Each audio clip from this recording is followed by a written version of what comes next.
Hi friends, ಎಲ್ಲರಿಗೂ ನಮಸ್ಕಾರ. Welcome to Kavya's Veeksha channel. ಇವತ್ತಿನ ಸ್ಪೆಷಲ್ ಅಂದರೆ, ಈಗಾಗಲೇ ನಾನು ಮಧ್ಯ ಕರ್ನಾಟಕ ಮತ್ತು ಉತ್ತರ ಕರ್ನಾಟಕದಲ್ಲಿ ಪ್ರಸಿದ್ಧಿ ಆಗಿರುವಂತಹ ಡೊಣ್ ಮೆಣಸಿನ್ಕಾಯಿ ಎಣ್ಗಾಯಿ ಹೇಗೆ ಮಾಡೋದು ಅಂತ ತೋರಿಸಿದ್ದೆ. ಅದೇ ರೀತಿಯಾಗಿ ಅಲ್ಲಿ ಪ್ರಸಿದ್ಧವಾಗಿರುವಂತಹ ಇದಕ್ಕೆ ಕಾಂಬಿನೇಷನ್ ಆಗಿರುವಂತಹ ಜೋಳದ ರೊಟ್ಟಿ ಹೇಗೆ ಮಾಡೋದು ಅಂತ ಇವತ್ತಿನ ವಿಡಿಯೋದಲ್ಲಿ ನೋಡೋಣವಾ. ಇಲ್ಲಿ ನಾನು ಒಂದು ಕಪ್ನಷ್ಟು ನೀರನ್ನು ತೊಗೊತಾ ಇದ್ದೀನಿ. ಕುಡಿಯೋ ನೀರನ್ನು ಇಲ್ಲಿ ಹಾಕ್ತಾ ಇದ್ದೀನಿ. ಇದು ನಾವು ಮೊದಲಿಗೆ ಜಿಗುಟು ಮಾಡ್ಕೋಬೇಕಲ್ವ, ಅದಕ್ಕೋಸ್ಕರ ಅರ್ಧ ಸ್ಪೂನಷ್ಟು ಉಪ್ಪು ಹಾಕ್ತಾ ಇದ್ದೀನಿ.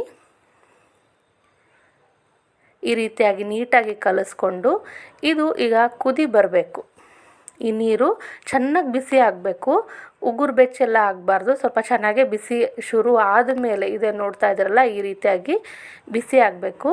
ಈ ರೀತಿ ಬಿಸಿ ಆದಾಗ ನಾವಿಲ್ಲಿ 2 ಹಿಡಿಯಷ್ಟು ನಾನಿಲ್ಲಿ ಕೈಯಲ್ಲಿ ಹಾಕ್ತಾ ಇದ್ದೀನಿ. ಇದ್ರ ಗ್ರಾಮ್ ಲೆಕ್ಕ ನೋಡೋದಾದರೆ 100 ಗ್ರಾಮ್ನಷ್ಟು ಇಲ್ಲಿ ಜೋಳದ ಹಿಟ್ಟನ್ನು ಹಾಕ್ತಾ ಇದ್ದೀನಿ. ಇದನ್ನು ಈಗ ಕುದಿ ಹತ್ತದ ಮೇಲೆ ಸಣ್ಣ ಉರಿ ಮಾಡಿಕೊಂಡು ಇದು ಈ ರೀತಿಯಾಗಿ ಮಾಡೋದ್ರಿಂದ ಒಳಗಡೆ ಮಧ್ಯಭಾಗದಲ್ಲೂ ಈ ರೀತಿ ನಾವು ಸ್ಪೂನಿಂದ ಅಲ್ಗಾಡಿಸಿದಾಗ ಏನಾಗುತ್ತೆ, ಅಲ್ಲಿಂದನೂ ನೀರು ಚೆನ್ನಾಗಿ ಕುದ್ದು ಹಿಟ್ಟೆಲ್ಲ ನೀಟಾಗಿ ಜಿಗಿ ಬರಲಿಕ್ಕೆ ಹೆಲ್ಪ್ ಆಗುತ್ತೆ. 1 ನಿಮಿಷ ಇದನ್ನು ಈ ರೀತಿ ಬೇಯಿಸ್ಕೊಂಡ್ರೆ ಸಾಕಾಗುತ್ತೆ. ಇದನ್ನು ನೀಟಾಗಿ ಗಂಟು ಇಲ್ಲದೆ ಇರೋ ರೀತಿಯಾಗಿ ನೀಟಾಗಿ ಕಲಿಸ್ಕೊಂಡ್ರೆ ಆಯಿತು. ಇದಕ್ಕೆ ಜೋಳದ ರೊಟ್ಟಿ ಮಾಡಲಿಕ್ಕೆ ಇದೇ ತುಂಬ ಮುಖ್ಯವಾಗಿರುವಂಥದ್ದು. ನೋಡ್ತಾ ಇದ್ದೀರಲ್ಲ, ಈ ರೀತಿಯಾಗಿ ನೀಟಾಗಿ ಕಲಿಸ್ಕೊಳ್ಳೋಣ. ಇದು ಗಂಟಿನ ಆಗಲ್ಲ, ಯಾಕೆಂದರೆ ಚೆನ್ನಾಗಿ ಅದು ನೀರಿಗೆ ತಕ್ಕನಂಗೆ ನಾವು ಹಿಟ್ಟು ಹಾಕಿರ್ತೀವಲ್ಲ, ಹಾಗಾಗಿ ಇಲ್ಲಿ ಈ ರೀತಿಯಾಗಿ ಕಲಿಸ್ಕೊಂಡು ಸ್ಟವ್ನ ಆಫ್ ಮಾಡಿ 1 ಇಲ್ಲ 2 ನಿಮಿಷದವರೆಗೂ ಇದನ್ನು ಮುಚ್ಚಿ ಹಾಗೆ ಬಿಡೋಣ. ಇನ್ನೊಂದು ಕಡೆ ನಾನು ಒಂದು ದೊಡ್ಡದಾಗಿರುವಂಥ ಅಗಲದ್ದು ತಟ್ಟೆ ತೊಗೊಂಡಿದ್ದೀನಿ. ಈ ತಟ್ಟೆಗೆ ನಾನಿಲ್ಲಿ ಜಿಗುಟನ್ನು ಹಾಕ್ತಾ ಇದ್ದೀನಿ. ನೀವು ಸರಿಯಾಗಿ ಗಮನಿಸಿದ್ರೆ ಆ ಜಿಗುಟಲ್ಲಿ ಇನ್ನೂ ಬಿಸಿ ಇದೆ, ಆ ಹೊಗೆ ಹಂಗೇ ಬರ್ತಾ ಇದೆ. ನಾನಿಲ್ಲಿ ಇದನ್ನು ಬಿಸಿ ಇರುವಾಗಲೇ ಚೆನ್ನಾಗಿ ನಾದ್ಕೊತೀನಿ. ಒಂದು ಟಿಪ್ ಏನಂದರೆ, ಆದಷ್ಟು ಜಿಗುಟು ಬಿಸಿ ಇರುವಾಗ ಅಥವಾ ಉಗುರು ಬೆಚ್ಚು ಇದ್ದಾಗೇ ಇದನ್ನು ಚೆನ್ನಾಗಿ ನಾದ್ಕೊಂಡ್ರೆ ಬೇಗ ನಾದೋದು ಈಸಿ ಆಗುತ್ತೆ, ಬೇಗನೂ ರೆಡಿ ಆಗುತ್ತೆ. ಅದೇ ಅದು ಸುಮಾರು ಜನ ಅದು ಫುಲ್ ಆರಿದ ಮೇಲೇ ಇದನ್ನು ನಾದ್ಕೊತಾರೆ. ಅದನ್ನು ಮಾಡ್ಕೋಬೋದು, ಅದೇನು ಬರಲ್ಲ ಅಂತಲ್ಲ, ಆದರೆ ತುಂಬಾ ಈಸಿ ಆಗುತ್ತೆ. ಇದು ಸ್ವಲ್ಪ ಬಿಸಿ ಇದ್ದಾಗ ಅಥವಾ ಬೆಚ್ಚಗಿದ್ದಾಗ ಇದನ್ನು ನಿಧಾನಕ್ಕೆ ಸ್ವಲ್ಪ ಒಣ ಹಿಟ್ಟು ಸ್ವಲ್ಪ ಹಾಕ್ತಾ ಇದ್ದೀನಿ ಹಿಟ್ಟನ್ನು ನಾನಿಲ್ಲಿ. ನಾವೇನು ಜಿಗುಟು ತಗೊಂಡಿರ್ತೀವಿ ಅದಕ್ಕೆ 1 ರಿಂದ 1.5 ಹಿಡಿ ಅಷ್ಟು ಮಾತ್ರ ನಾನಿಲ್ಲಿ ಹಿಟ್ಟನ್ನು ಎಕ್ಸ್ಟ್ರಾ ಸೇರಿಸ್ಕೊಂಡು ಮಾಡ್ತಾಯಿದ್ದೀನಿ. ಹಾಗಾಗಿ ಇದು ರೊಟ್ಟಿ ಸ್ವಲ್ಪ ಮೆತ್ತಗೆ ಬರುತ್ತೆ. ಜಿಗುಟಿಗೆ ಸಮನಾಗಿ ನಾವು ಒಣ ಹಿಟ್ಟನ್ನು ಹಾಕ್ಕೊಂಡ್ರೆ ಗಟ್ಟಿ ಆಗಿಬಿಡುತ್ತೆ ರೊಟ್ಟಿ. ಹಾಗಾಗಿ ನಮಗಿಲ್ಲಿ ದಿನ ತಿನ್ನೋದ್ರಿಂದ ನಾನಿಲ್ಲಿ ಸ್ವಲ್ಪನೇ ಹಿಟ್ಟು ಬೆರೆಸ್ಬಿಟ್ಟು ನಾದ್ತಾಯಿದ್ದೀನಿ. ನಾನೀಗಾಗಲೇ ತೋರಿಸಿದ್ನಲ್ಲ, ಅಂಗೈಯಲ್ಲಿ ಆ ಅಂಗೈಯಿಂದ ಜಾಸ್ತಿ ಪ್ರೆಸರ್ ಬೀಳಬೇಕು. ನೋಡ್ತಾ ಇದ್ದೀರಲ್ಲ, ಗಮನ ಹಿಟ್ಟು ನೋಡ್ರಿ, ಈ ರೀತಿಯಾಗಿ ಅಂಗೈಯಿಂದ ನಾನಿಲ್ಲಿ ಇದನ್ನು ನಾದ್ತಾ ಇದ್ದೀನಿ. ಹಾಗೆಯೇ ಸ್ವಲ್ಪ ಬೆಚ್ಚಗಾಗಿರುತ್ತಲ್ವ, ಹಾಗಾಗಿ ಇದು ಬೇಗನೆ ಕೂಡ್ಕೊಳ್ಳುತ್ತೆ, ಚೆನ್ನಾಗೂ ಕೂಡ ಹದವಾಗಿ ನಾದ್ಕೋಬೋದು. ಈ ಜೋಳದ ರೊಟ್ಟಿನ ಯಾರಾದರೂ ಮೊದಲು ನೋಡ್ತಾ ಇದ್ದರೆ ಅಥವಾ ಇನ್ನೂ ಮಾಡಿಲ್ಲ, ಕಲಿಬೇಕು ಅನ್ನೋರಿಗೆ ಈ ರೀತಿ ಹೆಲ್ಪ್ ಆಗುತ್ತೆ ಅನ್ನೋ ಕಾರಣಕ್ಕೆ ಈ ಒಂದು ರೆಸಿಪಿನ ತೋರಿಸ್ತಾ ಇದ್ದೀನಿ. ಇಲ್ಲಿ ನಾನು ಇನ್ನೊಂದು ಕಡೆ ಒಂದು ಬಾಣಲೆಯಲ್ಲಿ ನೀರು ಇಟ್ಕೊಂಡಿದ್ದೀನಿ, ಕುಡಿಯೋ ನೀರು. ಅಲ್ಲಿ ನಾನು ಅದ್ದಿ ಒಂದು ಸಲ ಅದ್ಕೊತಾ ಇದ್ದೀನಿ ಅಷ್ಟೇ, ಕೈನ ಅದ್ಕೊಂಡು ಮತ್ತೆ ಆ ಹಿಟ್ಟಿಗೆ ನಾದ್ಕೊತಾ ಇದ್ದೀನಿ.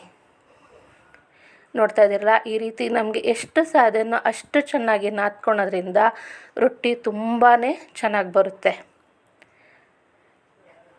ಪ್ರತಿದಿನ ಚಪಾತಿನೇ ತಿನ್ನೋದ್ರಿಂದ ಆರೋಗ್ಯಕ್ಕೆ ಅಷ್ಟು ಒಳ್ಳೆಯದಲ್ಲ. ಚಪಾತಿನೂ ಒಳ್ಳೆಯದೇ, ಆದರೆ ಅದ್ರ ಜೊತೆಗೇ ರಾಗಿ ರೊಟ್ಟಿ ಆಗಲಿ ಅಥವಾ ಜೋಳದ ರೊಟ್ಟಿ ಆಗಲಿ ನಮ್ಮ ಜೀವನದಲ್ಲಿ ದಿನನಿತ್ಯ ನಾವು ಸೇವಿಸ್ತಾ ಇರೋದು ಕೂಡ ಒಳ್ಳೆಯದು. ಹಾಗಾಗಿ ನಾನಿಲ್ಲಿ ಜೋಳದ ರೊಟ್ಟಿನೂ ಕೂಡ ನಾವು ಮಾಡ್ತಾಯಿದ್ದೀವಿ. ಇದು ನಮ್ಮ ಉತ್ತರ ಕರ್ನಾಟಕ ಮತ್ತು ಮಧ್ಯ ಕರ್ನಾಟಕದಲ್ಲಿ ತುಂಬಾ ಮುಖ್ಯವಾಗಿರುವಂಥ ಅಡುಗೆ ಆಗಿರುತ್ತೆ.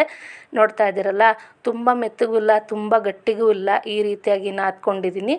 ನಾನು ತೊಗೊಂಡಿದ್ದ ಅಳತೆಯಲ್ಲಿ ಇದು ಒಂದು 6 ರೊಟ್ಟಿ ಆಗುತ್ತೆ. ನೋಡ್ತಾ ಇದ್ದೀರಲ್ಲ, ಈ ರೀತಿಯಾಗಿ ಆ ಉಂಡೆನ ಏನು ಮಾಡಬೇಕು, ನೀಟಾಗಿ ನೀವು ಅಕಸ್ಮಾತ್ ಉಳ್ಳಿನ ನೀವು ರೌಂಡ್ ಮಾಡಿ ಇಟ್ಕೊಂಡಿದ್ರು ಕೂಡ ಉದ್ದಕ್ಕೂ ಮುಂಚೆ ನಾವಲ್ಲಿ ಮತ್ತೆ ಅದನ್ನು ಸ್ವಲ್ಪ ನಾದ್ಕೊಳ್ಳೋ ರೀತಿ ಮಾಡಿಕೊಂಡು ಲಟ್ಟಿಸ್ಕೋಬೇಕಾಗತ್ತೆ. ಈ ರೀತಿಯಾಗಿ ಸ್ವಲ್ಪ ಲಟ್ಟಿಸ್ಕೊಂಡು ಕೈಗಳ ಸಹಾಯದಿಂದ ನಾವು ಈ ತುದಿನ ಏನಿದೆ ಅರಗು ಅಂತೀವಲ್ಲ, ಆ ಅರಗನ್ನ ನಾವು ಒತ್ತಿ ಸರಿ ಮಾಡ್ಕೋಬೇಕಾಗತ್ತೆ. ಯಾಕೆ ಅಂದರೆ ನಾವು ಉದ್ದುತ್ತಿದ್ದಂಗೆ ಏನಾಗುತ್ತೆ, ಅರಿಗೆಲ್ಲ ಒಡ್ಕೊಳ್ಳುತ್ತೆ. ಹಾಗಾಗಿ ನಾವು ಸ್ವಲ್ಪ ಉದ್ದುತ್ತಿದ್ದಂಗ್ಲೇ ನಾವು ಅರ್ಗನ್ನ ಕೈ 2 ಬೆರಳುಗಳ ಸಹಾಯದಿಂದ ಅದನ್ನು ಸರಿ ಮಾಡ್ಕೊಂಡಾದಮೇಲೆ ಸ್ವಲ್ಪನೇ ಹಿಟ್ಟಾಕಿ ನಾವಿಲ್ಲಿ ಉದ್ಬೇಕು. ನೋಡ್ತಾ ಇದ್ರಲ್ಲ, ನಾನಿಲ್ಲಿ ಜಾಸ್ತಿ ಫೋರ್ಸ್ ಹಾಕ್ತಾಯಿಲ್ಲ, ಆರಾಮಾಗಿ ಉದ್ತಾಯಿದ್ದೀನಿ. ಎಷ್ಟು ಬೇಕಾದ್ರೂ ಅಷ್ಟು ದೊಡ್ಡದಾಗಿ ಉದ್ಕೋಬೋದು. ನೋಡಿರಿ, ನಾವು ಉಳ್ಳಿ ತೊಗೊಂಡಿದ್ದು ಉಂಡೆ ತುಂಬ ಸಣ್ಣ ಉಂಡೆ, ಆದರೆ ರೊಟ್ಟಿ ನೋಡ್ರಿ ಎಷ್ಟು ದೊಡ್ಡದಾಗ್ತಾಯಿದೆ.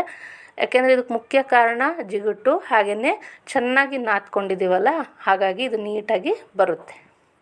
ನೋಡಿರಿ, ಎತ್ತಾಕಿದ್ರೆ ಇದನ್ನು ಹೆಂಗೆ ಹಾಕಿದ್ರೂ ಬೇಗ ಹರಿಯಲ್ಲ. ಇದು ಹೆಂಗೆ ಅಂದರೆ ಈ ರೀತಿ ರೌಂಡ್ ಬರ್ಬೇಕಂದ್ರೆ ಸೆಂಟ್ರಿಂದ ನಾವು ಲತ್ತುಡಿನ ಹಿಂಗೆ ಹೊರಭಾಗಕ್ಕೆ ಎಳಿಬೇಕು. ಬಲಗೈಯಿಂದ ಸರಿಸ್ತಾ ಉದುತ್ತಾ ಹೋದರೆ ಆರಾಮಾಗಿ ಉದ್ಕೋಬೋದು, ಹಾಗೆಯೇ ಇವನ್ನಾಗಿ ಉದ್ಬೋದು. ಒಂದು ಕಡೆ ದಪ್ಪ ಒಂದು ಕಡೆ ತೆಳ್ಳಗೆ ಈ ರೀತಿ ಆಗಲ್ಲ. ನೋಡಿರಿ, ಇನ್ನೊಂದು ಕೂಡ ನಾನು ರೊಟ್ಟಿನ ಉದ್ದಿ ತೋರಿಸ್ತಾ ಇದ್ದೀನಿ. ನೋಡಿರಿ, ಈ ರೀತಿ ಫಸ್ಟು ಕೈಯಿಂದನೇ ಈ ಥರ ಸುತ್ತಬಿಟ್ಟು ನಾವು ಉಂಡೆ ಮಾಡ್ಕೋಬೇಕು. ಇದನ್ನು ಹಿಟ್ಟಲ್ಲಿ ಅದ್ದಿ ಸ್ವಲ್ಪ ಈ ರೀತಿ ಇಷ್ಟು ಮಾಡ್ಕೋಬೇಕು. ಆಮೇಲೆ ಕೈಗಳ ಸಹಾಯದಿಂದ ಅರಗನ್ನ ಆ ತುದಿ ಏನಿದೆಯಲ್ಲ ಅದನ್ನು ಒತ್ಕೊಂಡು ಆಮೇಲೆ ಮತ್ತೆ ಒಣ ಹಿಟ್ಟಲ್ಲಿ ಅದ್ಬಿಟ್ಟು ಈ ರೀತಿಯಾಗಿ ಮಾಡಬೇಕು. ಹಿಟ್ಟು ಎಷ್ಟು ಚೆನ್ನಾಗಿ ನಾದಿದ್ದೀವಿ ಅಂದರೆ ನಾನಿಲ್ಲಿ ಹಿಂಗೆ ಮಾಡ್ತಾಯಿದ್ದೀನಿ, ಅದಾಗೆ ಮೂವ್ ಆಗ್ತಾಯಿದೆ ನೋಡಿ ರೊಟ್ಟಿ. ಹೌದಾ, ಈ ರೀತಿಯಾಗಿ ಅಕಸ್ಮಾತ್ ಹಿಟ್ಟು ಕಡಿಮೆ ಆಗಿದೆ ಅಂದರೆ ಒಂದು ಚಿಟಿಗೆಯಷ್ಟು ಹಿಟ್ಟನ್ನು ಹಾಕಿ ಹಿಂಗೆ ಸರಸಾಡಿ ಈ ರೀತಿಯಾಗಿ ಉದ್ಕೊತ ಹೋದರೆ ತುಂಬಾ ಚೆನ್ನಾಗಿ ರೊಟ್ಟಿ ಮಾಡ್ಕೋಬೋದು. ಇದು 3ನೇ ರೊಟ್ಟಿ. ನೋಡ್ತಾ ಇದ್ರಲ್ಲ, ಈ ರೀತಿಯಾಗಿ ಮಾಡಿಕೊಂಡ್ರೆ ನಿಮಗೆ ತುಂಬಾ ಈಸಿ ಆಗುತ್ತೆ. ಮೊದಲು ಸ್ವಲ್ಪ ಕಷ್ಟ ಅನಿಸ್ಬೋದು, ಮಾಡ್ತಾ ತುಂಬಾ ಬೇಗನೆ ಮಾಡೋದನ್ನು ಕಲಿಬೋದು. ಹಾಗೆಯೇ ಇನ್ನೂ ಹೇಳಬೇಕಂದ್ರೆ ಚಪಾತಿಗಿನ್ನ ಇದೇ ಬೇಗ ಆಗುತ್ತೇನೋ ಅನ್ನೋಷ್ಟ್ರ ಮಟ್ಟಿಗೆ ನಮಗೆ ಪ್ರಾಕ್ಟೀಸ್ ಬಿದ್ದುಬಿಡುತ್ತೆ. ನೋಡ್ತಾ ಇದ್ದೀರಲ್ಲ, ಇಷ್ಟು ಚೆನ್ನಾಗಿದೆ ನೋಡಿ.